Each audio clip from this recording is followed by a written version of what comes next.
જય હિન્દ. પ્રમુખ એકેડમીના digital platform એટલે કે યુટ્યુબ ચેનલ પર હું કૃતાર્થ વાઘેલા ફરી આપનું હાર્દિક સ્વાગત કરું છું. આપણે આજે ભણવા જઈ રહ્યા છે સવાલ તો હોય જ નો એપિસોડ, કે જેમાં આપણે પોર્ટુગીઝો ભારતની અંદર કઈ રીતે આવ્યા અને એમણે કઈ રીતે પોતાનું સામ્રાજ્ય ડેવલપ કર્યું એના વિશે જોવાના છીએ. તો સવાલ તો હોય જ ને એક નવા એપિસોડમાં આપ તમામનું સ્વાગત. જો આજે આપણે જે ભણવાના છીએ એમાંથી અનેક વખત સવાલો પૂછાયેલા છે અને આવનારી તમામ પરીક્ષાઓ, તમે વર્ગ 3 થી લઈને વર્ગ 1-2 ની કોઈ પરીક્ષા કે યુપીએસસી ની પરીક્ષા હોય, બધે જ આ સવાલ પૂછાવાનો છે. એટલે આપણને એમસીક્યુ તો ખ્યાલ પડશે જ, પણ એક કન્સેપ્ટ પણ ખબર પડશે કે ભાઈ ભારતની અંદર આવનારી પહેલી યુરોપિયન પ્રજા પોર્ટુગીઝ કઈ રીતે ભારત પહોંચી હતી અને કઈ રીતે તેમણે પોતાનું સામ્રાજ્ય ડેવલપ કર્યું હતું. તો લેટ અસ સ્ટાર્ટ. જો આ બધા એવા કન્સેપ્ટ ભણી રહ્યા છીએ કે જ્યાંથી હંમેશા સવાલો પૂછાય છે, તો તમારી પણ એક ફરજ બને કે ભાઈ વિડીયોને લાઇક કરો, શેર કરો, તમારા જે ફ્રેન્ડ તૈયારી કરે છે એમના સુધી પહોંચાડો, તેમને ખ્યાલ પડે કે હા, આવો કંઈક કન્ટેન્ટ પ્રમુખ એકેડમીની ગુજરાતી યુટ્યુબ ચેનલ ઉપર ભણાવવામાં આવે છે જે ખરેખર પરીક્ષા લક્ષી છે. આપણે વાતોના વડા કરવા નથી. તો જોઈએ, સવાલ તો હોય જ. જો સૌથી પહેલા તમારા માટે કેટલાક સવાલો, આ ખરેખર તમારે કમેન્ટ કરવાના છે આના જવાબ, કે ભારતમાં વેપાર અર્થે આવનાર યુરોપિયન પ્રજાનો સાચો ક્રમ નીચેનામાંથી કયો છે? ઓપ્શન એ ડચ, અંગ્રેજ, Portuguese, Danish, French. Portuguese, Dutch, અંગ્રેજ, ડેનિશ, ફ્રેન્ચ. પોર્ટુગીઝ, અંગ્રેજ, ડચ, ડેનિશ, ફ્રેન્ચ. અંગ્રેજ, પોર્ટુગીઝ, ડચ, ડેનિશ અને ડચ, ફ્રેન્ચ અને ડેનિશ. હવે હું હમણાં જ બોલ્યો કે ભારતમાં આવનારી પહેલી યુરોપિયન પ્રજા પોર્ટુગીઝ, એટલે આમાંથી બે ઓપ્શન તો એલિમિનેટ થઈ જાય, એ અને ડી. તો બે માંથી તમારે જવાબ કમેન્ટ બોક્સમાં કમેન્ટ કરવાનો છે. આ સવાલ અનેક વખત જીપીએસસી ની પરીક્ષામાં પૂછાયેલો છે, તો એનો મતલબ એવો નથી કે વર્ગ 3 ની કોઈ પરીક્ષામાં ન પૂછાય, અવશ્ય પૂછાય. બરાબર. પછી બીજો સવાલ આપણે જોઈએ કે ભારતમાં પોર્ટુગીઝ સત્તાનો વાસ્તવિક સ્થાપક, રિયલ ફાઉન્ડર કોને માનવામાં આવે છે કે જેને 1510માં ગોવા જીતી લીધું હતું? ફ્રાન્સિસ્કો દી અલ્મેડા, વાસ્કો દી ગામા, અલ્ફાન્સો દી અલ્બુકર્ક અને નિનો દી કુન્હો. તો આ પ્રશ્નનો પણ તમારે ઉત્તર કમેન્ટ બોક્સમાં કમેન્ટ કરવાનો છે. હવે આપણે જોઈએ પોર્ટુગીઝોનું ભારતમાં આગમન, પોર્ટુગીઝ સત્તાનો ઉદય અને એનો અસ્ત. એ પહેલા આપણે જોઈએ કે ભાઈ આ લોકોને ભારત આવવાની જરૂર કેમ પડી. તો તમે જુઓ કે ભારત અને યુરોપ વચ્ચે જમીન માર્ગે મરી, મસાલા, રેશમ વગેરેનો વ્યાપાર થતો હતો. હું તમને નકશામાં બતાવું, અહીંયા ખાસ નજર આપજો, તમને હમણાં જ બધી ડિટેલ ખબર પડી જશે. જો ભારત એ સોને કી ચિડિયા તરીકે ઓળખાતો દેશ, જેમ અત્યારે આપણે વિદેશના વિઝા માટે લાઈનમાં ઊભા રહીએ છીએ અને એક માહોલ આખો ઊભો છે કે ભાઈ હવે ફોરેન જઈને સેટલ થવું છે, એક સમય એવો હતો કે જ્યારે વિદેશી પ્રજા ભારત આવતી હતી, ખાસ કરીને શેના માટે? વ્યાપાર માટે, મરી મસાલાઓ માટે થઈને. હવે કઈ રીતે? તમે જુઓ, અહીંયા તમને દેખાય છે, આ છે આપણું ભારત, અને અહીંયાથી જમીની માર્ગે આ રસ્તે થઈને યુરોપ સુધી વ્યાપાર થતો હતો. હવે ઘટના ખરેખર એવી છે કે યુરોપના લોકોએ ભારત નહોતું જોયું. અહીંયા આ આરબના દેશોના વેપારીઓ ભારત આવતા, ભારતમાંથી મરી મસાલા, તેજાના એની ખરીદી કરતા. તમને ખબર છે આ બધા ગરમ મસાલાઓ છે, તો ગરમ મસાલા ખોરાકમાં ઉપયોગ લેવાય અને એની જરૂર વધારે ક્યાં પડે? તો કે ઠંડા પ્રદેશમાં જરૂર પડે. યુરોપના દેશો એ ઠંડા પ્રદેશો છે, એટલે આ બધા ભારતના મરી મસાલાની માંગ યુરોપના દેશોમાં ખૂબ હતી. પણ એટલે ભારતમાંથી એ મરી મસાલા આરબના વ્યાપારીઓ લઈ જતા અને અહીંયાથી એ મરી મસાલા યુરોપ પહોંચતા. એટલે યુરોપના જે વ્યાપારીઓ વગેરે છે એ ક્યાં આવતા? આરબ સુધી આવતા હતા. અને આના માટેનો જે રસ્તો છે તુર્કીમાંથી પસાર થતો, અને તુર્કીનું એક બહુ જ મહત્વનું શહેર જેને આપણે ઇસ્તંબુલ કહીએ છીએ, અને એ સમયનું નામ હતું કોન્સ્ટન્ટિનોપલ. આ ખૂબ ઇમ્પોર્ટન્ટ શહેર છે. તમે જો નકશાની અંદર જુઓ તો તમને અહીંયા જોવા મળે. બરાબર, કોન્સ્ટન્ટિનોપલ. તો ઇન શોર્ટ, આ શહેર ઉપર જેનો કબજો હોય કોન્સ્ટન્ટિનોપલ ઉપર, એને આ રૂટનો એક્સેસ મળી જાય. રાઈટ, આટલી બાબત તમે યાદ રાખો. ઇન શોર્ટ, ભારતનો આ જૂનો વ્યાપારી માર્ગ હતો. પરંતુ 1453, તમે જુઓ 1453 નો સમયગાળો, એટલે આને કહેવાય 15મી સદી. 1400 પછી 53 વર્ષ જતા રહેલા છે, એને આપણે 15મી સદી કહીએ. અત્યારે આપણે 21મી સદી, બરાબર, આપણે 2026માં જીવીએ છીએ, તો 2000ની સાલ, એના પછી 26 વર્ષ વયા ગયા છે, એટલે આ 21મી સદી. આગળના બે આંકડા જે હોય એમાં સામાન્ય રીતે એક ઉમેરવાનો હોય, પણ હવે 985 હોય તો આને 10મી સદી કહેવાય, તો આગળના બે આંકડા નહીં લેવાના, પાછો એક જ આંકડો લેવાનો. બરાબર. તો ઇન શોર્ટ, આપણે જેમ અત્યારે 21મી સદીમાં જીવીએ છીએ એમ 1453 એટલે 15મી સદીનો મધ્ય ભાગ તમે કહી શકો.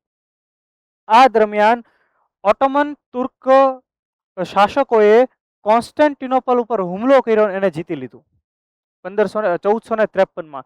એટલે ભારત તરફનો જે વ્યાપારી માર્ગ હતો એ રસ્તો બંધ થઈ ગયો.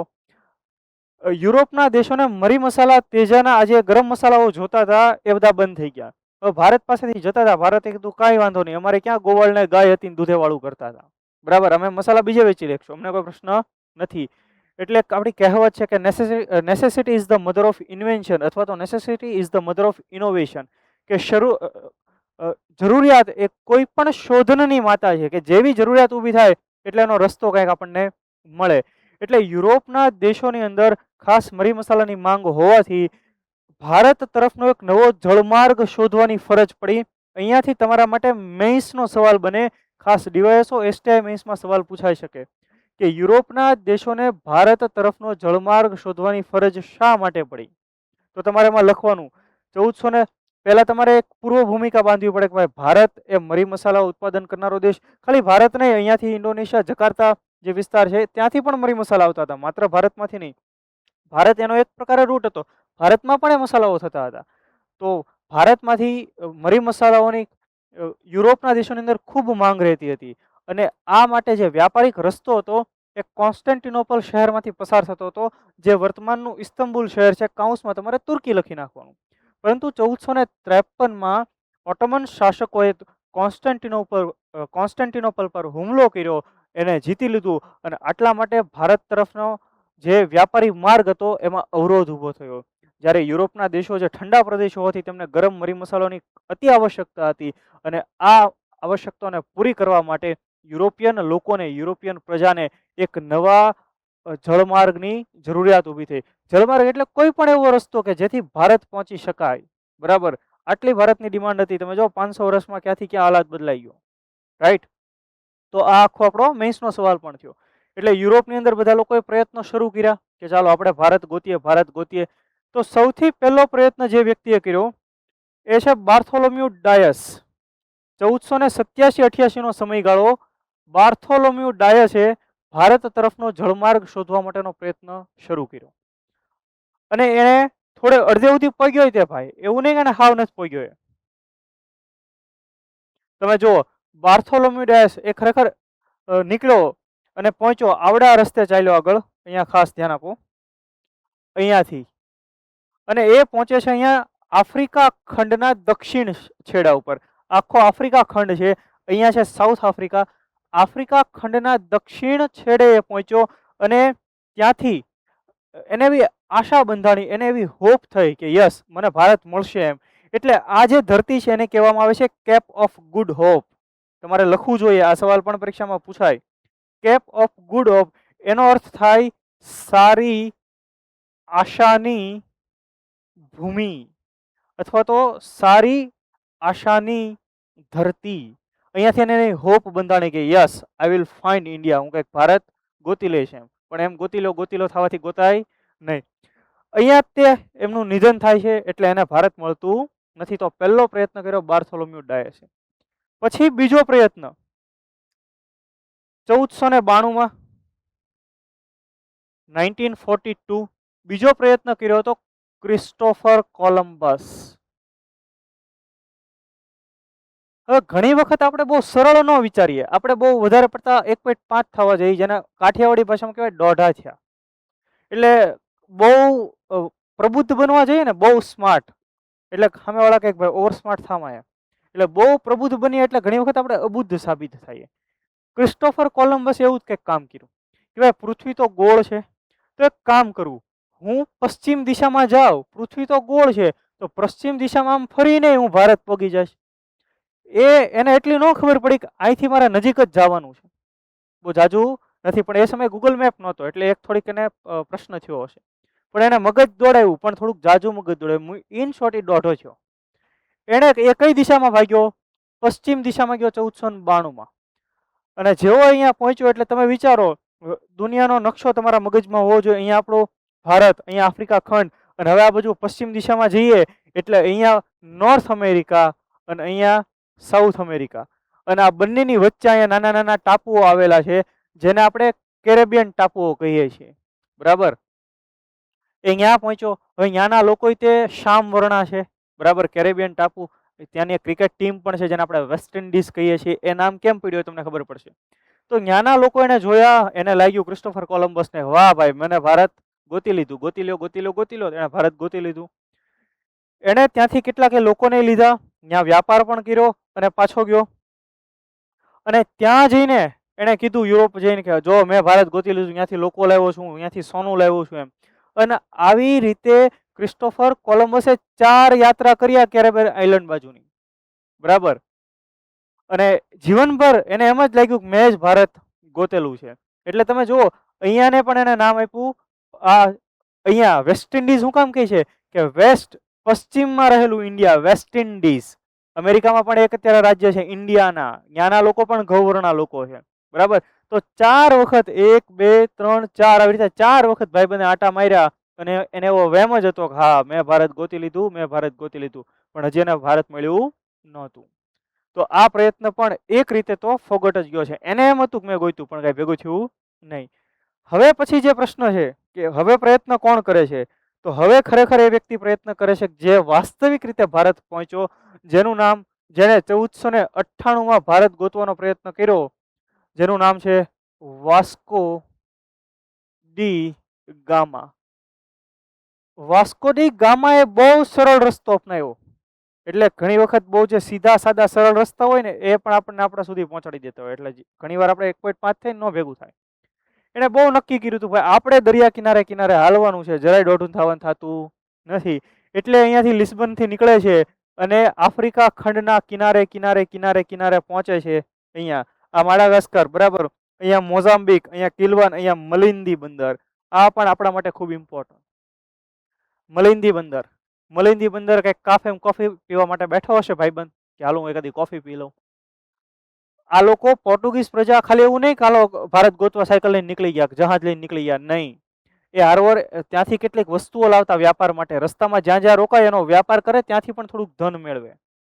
પછી સૈન્ય કાફલો પણ પોતાની સાથે રાખતા કે જો જરૂર પડે તો અમે યુદ્ધ પણ કરશું. એટલે પોર્ટુગીઝ પ્રજા ખાલી વ્યાપાર માટે નીકળી, ખાલી ભારત ગોતવા માટે નીકળી એમ નહીં, વ્યાપાર પણ કરશે, ભારતે ગોતવાનું પણ છે અને હારવાર સૈન્ય કાફલો પણ રહેશે. ખ્યાલ આવે છે તમને દરેકને? તો અહીંયા મલિંદી બંદરે એ કાફેમાં બેઠા હોય છે અને વાતચીત કરતા હોય મારે ભારત જવું છે. તો ત્યાં એ જ કાફેમાં એક ભાઈબંધ બેઠો હોય છે જેનું નામ છે અહેમદ ઇબ્ન મજીદ અથવા તો કાંજી માલમ, બરાબર. અહેમદ ઇબ્ન મજીદ અથવા કાંજી માલમ. ઘણા બધા પુસ્તકમાં બંને વ્યક્તિઓને જુદા જુદા દર્શાવ્યા છે, ઘણા પુસ્તકોમાં એક દર્શાવ્યા છે, પણ આપણે નામ યાદ રાખશું, અહેમદ ઇબ્ન મજીદ. એ આપણો ગુજરાતી કચ્છી ખલાસી, આપણે ગુજરાતી પ્રજા પહેલેથી હરખપદુડી, આવો આવો આવો તમે પધારો એમ. હું એટલે વાસ્કો દ ગામાએ કીધું ને કે મારે ભારત જવું છે. કાંજી માલમ કે લે અરે હું ભારતનો જ છું, તમને હમણાં લઈ જાવી કે. તો કાંજી માલમને મોજ આવી ગઈ અને ખબર છે કે જો એકવાર આપણે ભારત પગી ગયા એટલે આપણું કામ થઈ જવાનું છે, આપણને ખૂબ સારો બિઝનેસ મળવાનો છે ત્યાંથી, બરાબર. અને ઇતિહાસકારો એવી નોંધ પણ કરે છે કે વાસ્કો દી ગામાનું જહાજ પણ અહેમદ ઇબ્ન મજીદે ચલાવી લીધું હતું. ખ્યાલ આવી રહ્યો છે? તો અહીંયા મલિંદી બંદરથી મોગાદિશુ થઈને એ ભારતના કાલિકટ બંદરે પહોંચે છે. અને ત્યાં એ સમયે જામોરીનનું શાસન, અને જામોરીનના દરબારની અંદર યુરોપિયન લોકોનું તો બહુ સ્વાગત થાય. અમે આપણે પહેલેથી બહુ માયાળુ માણસો છીએ, એટલે જામોરીનના દરબારમાં એનું સ્વાગત કરવામાં, યસ વેલકમ વેલકમ વાસ્કો દી ગામાનું. એટલે વાસ્કો દી ગામાએ આટલી હોસ્પિટાલિટી જોઈ અને મોજ આવી ગઈ. પછી એને હળવે એક દિન વાત મૂકી કે બાપુ હું અહીંયા ધંધો કરું, તમને કઈ વાંધો નથી ને? કે ભાઈ મારી ઈચ્છા છે કે મારે વ્યાપાર કરવો છે. રાજાને પૂછ્યું કે કરો, કાંઈ વાંધો નહીં, તમે તારે વ્યાપાર કરો. અને આવી રીતે ભારત આવનાર પહેલી યુરોપિયન પ્રજા કોણ બની? પોર્ટુગીઝ પ્રજા બની હતી. અને એમાંનો ખાસ એક વ્યક્તિ કોણ? વાસ્કો દી ગામા. 3 જહાજ લઈને ભારત આવેલો હોય, સાન્ટા નીના અને પિન્ટા મારિયા, આ 3 જહાજ એની સાથે લાવેલો. ખ્યાલ આવે છે? અને અહીંયાથી ભારતની અંદર યુરોપિયન પ્રજાના આગમનની શરૂઆત થાય છે. અને આગળ જતા બીજી યુરોપિયન પ્રજાઓ, ડેનિશ, પોર્ટુગીઝ, પછી ડચ, અંગ્રેજ, ડેનિશ, ફ્રેન્ચ વગેરે પ્રજા ભારતમાં આવી અને બધાએ ભારતની અંદર વ્યાપાર, વહીવટ વગેરેનો પ્રયત્ન કર્યો. અને આ બધામાંથી જે સર્વોપરી બન્યા જેને આપણે અંગ્રેજો કહીએ છીએ. આખું તમારા મગજની અંદર એક હોલિસ્ટિક વ્યૂ ક્લિયર થાય છે કે કઈ રીતે વાસ્કો દી ગામા પહોંચે છે ભારત. હવે આપણે અહીંયા જે કાંઈ લખેલું છે એ જોઈએ. તો જુઓ, 1553 ની ઘટના, તુર્કોએ વેપારનું મુખ્ય કેન્દ્ર કોન્સ્ટેન્ટિનોપલ જીતી લીધું, એટલે કે ઇસ્તંબુલ આપણે સમજ્યા. જમીન માર્ગ બંધ થતા યુરોપમાં ભારતીય મસાલાની અછત સર્જાય, અને આ અછત જે સર્જાય એના કારણે પોર્ટુગલનો એક રાજા હતો હેનરી પ્રિન્સ, એમણે બહુ પ્રયત્ન કર્યો, એમણે લોકોને પ્રમોટ કર્યા. આ બધા જે દરિયાઈ સાહસી, દરિયાઈ સાગર ખેડુ કહેવાતા, એણે ખાસ પ્રમોટ કર્યા કે ભાઈ જાઓ તમે ગોતો, હું તમને ફાઇનાન્શિયલ સપોર્ટ કરીશ. નફો કમાવા અને મસાલા મેળવવા યુરોપિયન દેશોએ દરિયાઈ માર્ગ, જલમાર્ગ શોધવાની શરૂઆત કરી. આપણે નકશામાં જોઈ ગયા. 1487 બાર્થોલોમ્યુ ડાયસ આફ્રિકાના દક્ષિણ છેડાની એણે શોધ કરી. 88 માં ત્યાં પહોંચે છે. વાસ્કો દી ગામાની યાત્રા, ગુજરાતી ખલાસી અબ્દુલ મજીદની મદદથી ભારત તરફ પ્રયાણ. 20 મે 1498 ના રોજ વાસ્કો દી ગામા કાલિકટ બંદર, વર્તમાનની અંદર કેરળ ખાતે ત્યાં પહોંચ્યો, અને કાલિકટના હિન્દુ રાજા ઝામોરીન દ્વારા સ્વાગત અને વેપારની અને પરવાનગી આપવામાં આવી, અને આખરે 1503 માં કોચી ખાતે એમણે પહેલી કોઠી સ્થાપી હતી. ખાસ આ વસ્તુ આપણે યાદ રાખવી જરૂરી છે. અહીંયા તમારે એક નકશો દોરી લેવાનો, જો નકશા ઉપર જ ભણવાની મજા આવશે.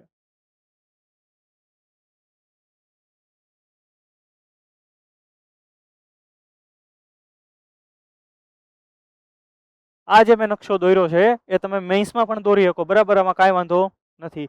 તો અહીંયા આપણો કેરળ રાજ્ય, અને ત્યાં પોર્ટુગીઝોનું આગમન.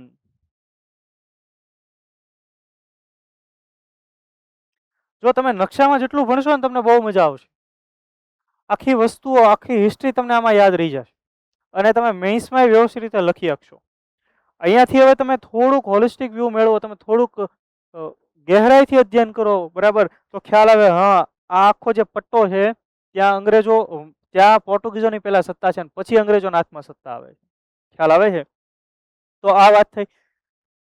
1505 માં 1505 થી 1509 ફ્રાન્સિસ્કો દી અલ્મેડા ભારતની અંદર પ્રથમ પોર્ટુગીઝ ગવર્નર. એટલે વર્ગ 3 ની કોઈ પરીક્ષામાં સીધો સાદો વન લાઇનર પૂછવો હોય તો અહીંયાથી પૂછી શકે કે ભારતમાં પ્રથમ પોર્ટુગીઝ ગવર્નર કોણ હતો? એ તો ફ્રાન્સિસ્કો દી અલ્મેડા. જો વાસ્કો દી ગામા અહીંયા આવ્યો, એની પછી ફ્રાન્સિસ્કો દી અલ્મેડા 1503 માં આવે છે, પરંતુ સોરી 1505 માં ગવર્નર બને છે, પરંતુ 1503 માં ઓલરેડી કોચી ખાતે એક કોઠી સ્થાપવામાં આવે છે. કોઠી મીન્સ ફેક્ટરી, કે જ્યાં એ પોતાનો સામાન વગેરે રાખતા. વાસ્કો દી ગામા જ્યારે અહીંયાથી વ્યાપાર કરીને પાછો ગયો, 60 ગણો નફો રળીને ગયો તો. એ કેટલા ગણો? 60 ગણો. અને ફરી પાછો એ ભારત આવે છે, અને ભારતમાં એનું નિધન થાય છે. રાઈટ. ફ્રાન્સિસ્કો ડી અલ્મેડાએ અપનાવેલી નીતિ તો કે શાંત જળની નીતિ, બ્લુ વોટર પોલિસી, કે જમીન પર કિલ્લા બાંધવાને બદલે અરબી સમુદ્રમાં નૌકાદળ મજબૂત બનાવ્યું હતું. પોર્ટુગીઝોને તમે શું માનો? આખા અરબી સમુદ્રમાં એનું વર્ચસ્વ હતું. જુઓ તમે નકશામાં, આ અરબ સાગર આખો અહીંયાથી લઈ અને છેક નીચે સુધી ઇન્ડોનેશિયા, જકાર્તા, એટલે કે અરબી સમુદ્ર, હિન્દ મહાસાગર, બંગાળની ખાડી, ત્યાં આખામાં પોર્ટુગીઝોનું વર્ચસ્વ હતું. ઇન શોર્ટ, કોઈને અહીંયાથી વ્યાપાર કરવો હોય અથવા તો એક જહાજ પસાર થવા દેવું હોય તો પોર્ટુગીઝોની પરમિશન લેવી પડતી હતી. ઇવન મુગલ બાદશાહે પણ એમની પરમિશન લેવી પડતી હતી.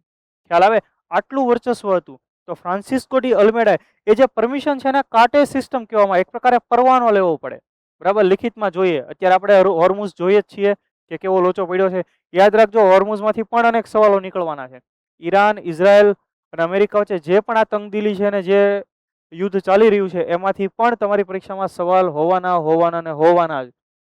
હોર્મુઝ ક્યાં, કયા કયા દેશોની સરહદ સ્પર્શ કરે છે, મહત્વના આજુબાજુ આવેલા સિટી કયા કયા છે, બધી બાબતો તમારે નોંધ કરી લેવી પડે. કરંટ અફેર્સના ભાગરૂપે સવાલો નીકળશે. ત્યાર પછી અલ્ફાન્સો ડી અલ્બુકર્ક 1509 માં એ ગવર્નર બને છે. એટલે પહેલા વાસ્કો દી ગામા આવ્યો, વ્યાપારી કોઠીની પરવાનગી લીધી, ફેક્ટરી બનાવી અહીંયા, અને પછી પોતાના ગવર્નર અહીંયા એસ્ટાબ્લિશ કરવા મળ્યા. અને અલ્ફાન્સો ડી અલ્બુકર્ક 1509 થી 1515 સુધી એ પોર્ટુગીઝ ગવર્નર તરીકે અહીંયા રહી છે. અને એમણે 1510 માં બીજાપુરના સુલતાન પાસેથી ગોવા જીતી લીધું. તો તમે જુઓ નકશામાં, પહેલા અહીંયા એને વ્યાપારી કોઠી કોચીન ખાતે સ્થાપી, હવે ધીરે ધીરે ઉપર જાય છે, અને 1510 ની અંદર અહીંયા રહેલું ગોવા જીતી લીધું. 1510 ગોવા. ખ્યાલ આવ્યો?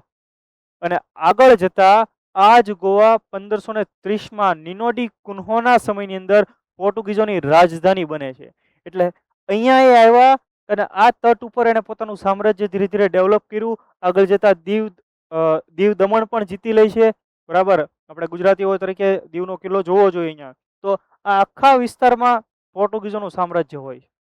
તો તમને એમ થાય કે ભાઈ અંગ્રેજો પાસે બધું આવ્યું પછી કઈ રીતે? તો એ પણ આવનારા સમયની અંદર સવાલ તો હોય જ ના જ. અલગ અલગ એપિસોડની અંદર હું તમને કહીશ કે કઈ રીતે અંગ્રેજો સર્વોપરી બન્યા. એના માટે તમારા ચેનલ સબસ્ક્રાઇબ કરી લેવી પડે, આ બધા વિડીયો લેક્ચર્સ જોવા પડે, કેમ કે આપણે કન્ટેન્ટ ભણવાના છીએ. બરાબર, અને એવી વસ્તુઓ છે જે તમને હંમેશા યાદ રહેશે અને મેઇન્સમાં પૂછાય તોય તમે લખી શકશો. કન્ફર્મ? તો 1510માં બીજાપુરના સુલતાન પાસેથી આદિલ શાહ એમની પાસેથી ગોવા જીતી લીધું. ત્યાર પછી આપણે જોઈએ, જો કોઠીઓની સ્થાપના પ્રથમ કોઠી 1503માં કોચીન ખાતે, ત્યારબાદ દીવ દમણ અને મુંબઈમાં વિસ્તાર. હવે ખરેખર આપણે બોમ્બે પ્રેસિડેન્સી બોલતા હોઈએ છીએ, પણ મુંબઈ પણ પહેલા પોર્ટુગીઝો પાસે હતું અને એ સમયાંતરે અંગ્રેજો પાસે ગયેલું. અને આ કઈ ઘટના? તો કે ત્યાં એક લગ્નની ઘટના છે. એ કહાની પણ જાણવા જેવી છે. એ આપણે જ્યારે અંગ્રેજો વિશે ભણશું ને ત્યારે માહિતી મેળવશું. રાજધાની 1530માં નિનોડી કુન્હોએ રાજધાની કોચીથી ખસેડીને ક્યાં કરી? ગોવા કરી. અને મોટા ભાગે તમે જોશો કે છેલ્લે સુધી પોર્ટુગીઝ પ્રજા ક્યાં હતી? ગોવામાંથી. 1961 ની અંદર આપણે ઓપરેશન ચલાવવું પડ્યું, ઓપરેશન વિજય. ત્યાં સુધી જો આ કાર્ટેજ સિસ્ટમ, અરબી સમુદ્રમાં પોર્ટુગીઝોનું વર્ચસ્વ, વેપાર કરવા માટે જહાજોએ પોર્ટુગીઝો પાસેથી પાસ એટલે કે પરવાનો લેવો પડતો હતો. અકબરે પણ, જો મેં કીધું મુગલ બાદશાહ, અકબરે પણ પરવાનો લેવો પડતો હતો. આ બધી બાબતો છે. ઇન શોર્ટ, અરબી સમુદ્ર અને દરિયાઈ માર્ગ ઉપર કોનો એકાધિકાર હતો? પોર્ટુગીઝ પ્રજાનો એકાધિકાર હતો. એ ક્યાં સુધી? માત્ર અરબી સમુદ્ર નહીં, એની નીચે અને છેક જાવા સુમાત્રા ટાપુઓ સુધી પણ પોર્ટુગીઝોનો ખાસ એક એકાધિકાર છે. ત્યાંથી જહાજ ચલાવવું હોય તો અમારી પાસેથી પરમિશન લેવાની તમારે. અને એ સિસ્ટમ એટલે કાર્ટેજ સિસ્ટમ. આ સવાલ પણ તમને પરીક્ષામાં પૂછાય. ખ્યાલ આવે છે દરેકને? ભારતમાં પોર્ટુગીઝો હું લાવ્યા? તો જે બટેટા આપણને બહુ ભાવે છે અને ગમે એ શાકમાં કાંઈ ન હોય તો કઈ સબ્જી ઉમેરી દે? તો કે બટેટામાં નાખી દો એટલે વધી જાય. તો એ બટેટા એ પોર્ટુગીઝોની ભેટ છે. એટલે એના કારણે જ આપણે પાણીપુરી ખાઈ શકીએ છીએ. તો આપણે ધન્યવાદ કરવો જોઈએ પોર્ટુગીઝોનો. પછી એક મહત્વની વસ્તુ એ છે તમાકુ. 135, દેશી, હાદી, 99, તમે જે ખાતા હોય એલા નથી ખાવાની આપણે. પણ આપણા ખાસ કેટલાક લોકો ખાતા હોય છે. આપણે રાજકોટ જોઈએ, જામનગર, મતલબ ભાવનગર, કાઠિયાવાડમાં થોડુંક વધારે ખવાય માવાનું ચલણ, ભાવનગરમાં તે વધારે ચલણ છે. બરાબર, તો જે માવા આપણે ખાઈએ છીએ તે તમાકુ જે આપણા સુધી પહોંચાડી છે પોર્ટુગીઝ પ્રજાએ પહોંચાડી છે. સમજાય છે બધાને?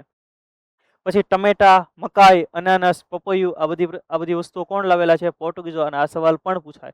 ત્યાર પછી ભારતમાં સૌપ્રથમ પ્રિન્ટિંગ પ્રેસ, છાપખાનાની શરૂઆત પણ પોર્ટુગીઝ પ્રજાએ કરી હતી, ગોવા ખાતે 1556માં. આ સવાલ પણ પરીક્ષામાં પૂછાયેલો છે. જો એક એક લાઈન ઇમ્પોર્ટન્ટ છે તમારા માટે. સ્થાપત્ય શૈલી, ભારતમાં ગોથિક શૈલીમાં ચર્ચ બનાવવાની શરૂઆત પણ કરનાર પ્રજા કોણ છે? પોર્ટુગીઝ પ્રજા છે. ત્યાર પછી પોર્ટુગીઝ પ્રજાના પતનના કારણો. કોઈ પણ વ્યક્તિ હોય, કોઈ પણ સંસ્થા હોય, કોઈ પણ દેશ હોય, અથવા તો કોઈ પણ બિઝનેસમેન હોય, એકવાર ઊંચાઈ ઉપર જાય પછી એનું પતન થાય, પછી પાછા મહેનત કરે તો ઊંચાઈ ઉપર જાય. એટલે આ ઝિગઝેગ લાઈન ચાલ્યા કરવાની છે. એમ આ પોર્ટુગીઝો, તમે વિચારો કે ભારતના પશ્ચિમ કિનારે બધે એનું એટલું વર્ચસ્વ હતું છતાંય કેમ પતન થયું? તો ધાર્મિક અસહિષ્ણુતા, એમણે બળજબરીથી ધર્માંતરણ કરાવ્યું હતું. આ એક કારણ. બીજી વસ્તુ, ચાંચિયાગીરી, દરિયામાં લૂંટફાટ કરવી. પોર્ટુગીઝ પ્રજા એક રીતે લૂંટફાટ કરતી. મેં કીધું હારવડે જહાજ લે, 2 3 4 જહાજ લઈને આવે, એમાં એકમાં કંઈક સામાન હોય, એકમાં કેટલાક લોકો હોય, બાકીના એના સૈનિકો હોય, ઘોડા ને એવું બધું હારવડ લઈને આવતા.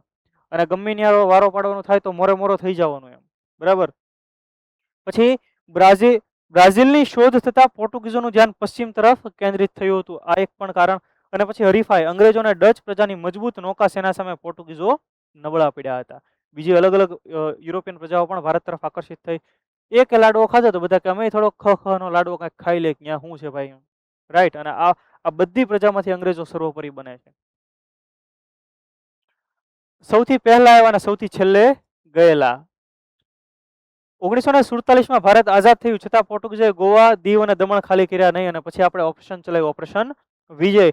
ભારત સરકારે 19 ડિસેમ્બર 1961ના રોજ લશ્કરી કાર્યવાહી કરી અને આખરે ગોવાને ભારતની અંદર જોડ્યું. એટલે આપણે વગર પાસપોર્ટ અને વિઝા અત્યારે જઈ શકીએ છીએ, નહીતર શું થાત? બરાબર છે.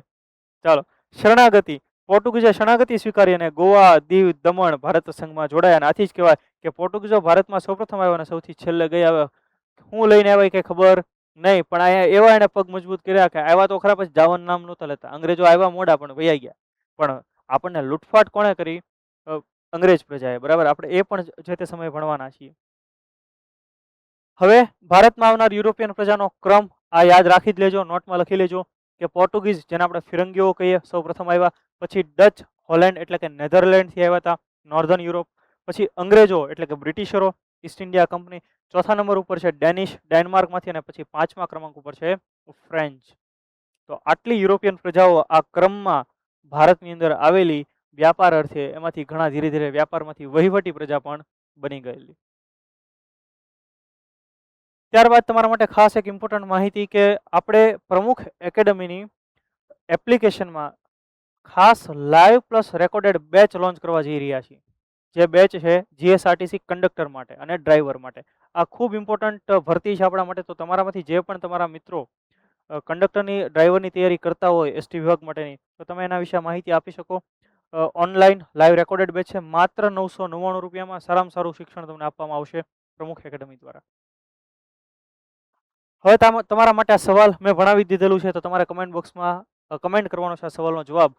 અરબી સમુદ્ર પર પોતાનું વર્ચસ્વ સ્થાપવા માટે કયા પોર્ટુગીઝ ગવર્નરે શાંત જળની નીતિ, બ્લુ વોટર પોલિસી અપનાવી હતી? Francisco de Almeida, Alfonso de Albuquerque, Nino da Cunha, Martin Alfonso de Souza. નીચેનામાંથી કઈ ભેટ પોર્ટુગીઝો દ્વારા ભારતને આપવામાં આવી છે? તમાકુ, પ્રિન્ટિંગ પ્રેસ, બટાકા અને મકાઈ, રેલવેની શરૂઆત. આ તો આવડી જવું જોઈએ, બરાબર. બંને સવાલો તમને આવડી જવા જોઈએ. રેલવેની શરૂઆત આપણને ખબર હોવી જોઈએ, અંગ્રેજો દ્વારા કરવામાં આવી હતી. આપણને જવાબ મળી ગયો છે. તો બસ આ હતું ભારતની અંદર પોર્ટુગીઝોનું આગમન અને કઈ રીતે પોર્ટુગીઝે પોતાની વ્યવસ્થાઓ જમાવી હતી. જો ખરેખર તમને બધા વિડીયો પસંદ આવતો હોય તેને લાઈક કરો, અન્ય તમારા મિત્રો સુધી શેર પણ કરો, અને આવી માહિતી માટે તમે પ્રમુખ એકેડમી ગુજરાતી યુટ્યુબ ચેનલને સબસ્ક્રાઇબ પણ કરો. જો તમારે એક લાઈક કરવામાં તમારું કાંઈ નથી જવાનું, પણ અમને મોટિવેશન મળશે કે હા ના, ખરેખર અહીંયા જે જોડાયેલો વર્ગ છે એ ખરેખર સિન્સિયર વર્ગ છે, ને અમારે એમને પરીક્ષાલક્ષી કન્ટેન્ટ આપવો છે, બરાબર. તો તમારી પાસે તમે કોઈ ફી નથી લેવાના યુટ્યુબ માટે થઈને. તો તમે એટલું તો કામ કરી શકો, એક લાઈક અને એક વ્યક્તિ સુધી તમે એને શેર કરો. ડન છે? તો ફરી પાછા આપણે નેક્સ્ટ સેશનમાં ભેગા થશું. સવાલ તો હોય જ. જય હિન્દ.